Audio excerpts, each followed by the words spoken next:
Hi hello ನಮಸ್ಕಾರ ಸ್ನೇಹಿತರೆ, ಮಸ್ತ್ ಕನ್ನಡ ನ್ಯೂಸ್ ಯೂಟ್ಯೂಬ್ ಚಾನೆಲ್ಗೆ ನಿಮ್ಮೆಲ್ಲರಿಗೆ ಸ್ವಾಗತ. ಕಲರ್ಸ್ ಕನ್ನಡ ವಾಹಿನಿಯ ಜನಪ್ರಿಯ ಧಾರಾವಾಹಿಯಾಗಿದ್ದ ರಾಮಾಚಾರಿ ಧಾರಾವಾಹಿಯು ಕೊನೆಗೂ ತನ್ನ ಕತೆಗೆ ಅಂತಿಮ ವಿದಾಯವನ್ನು ತಿಳಿಸಿದೆ.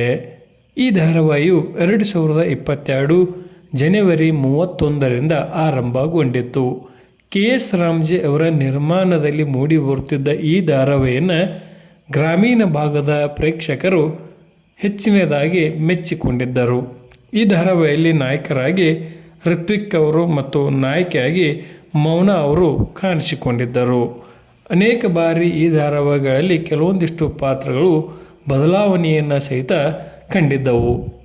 ಅನೇಕ ಬಾರಿ ಮುಕ್ತಾಯವಾಗುತ್ತದೆ ಎಂದು ಪ್ರೇಕ್ಷಕರು ಈ ಧಾರಾವಾಹಿಯನ್ನು ನೋಡಲು ಬೇಸರವನ್ನು ವ್ಯಕ್ತಪಡಿಸುತ್ತಿದ್ದರು. ಇದೀಗ ಕೊನೆಯದಾಗಿ ಈ ಧಾರಾವಾಹಿಯು 1000 ಸಂಚಿಕೆಗಳನ್ನು ಪೂರೈಸಿ ತನ್ನ ಕತೆಗೆ ವಿದಾಯವನ್ನು ತಿಳಿಸಿದೆ ಎಂದೇ ಹೇಳಬಹುದು.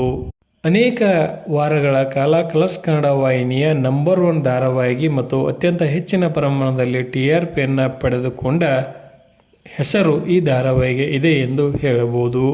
ಕೊನೆಯದಾಗಿ ರಾಮಾಚಾರಿ ಧಾರಾವಾಹಿ ಬಗ್ಗೆ ನಿಮ್ಮ ಅನಿಸಿಕೆ ಅಭಿಪ್ರಾಯವನ್ನು ಕಮೆಂಟ್ ಬಾಕ್ಸಲ್ಲಿ ತಿಳಿಸಿ. ಧನ್ಯವಾದಗಳು.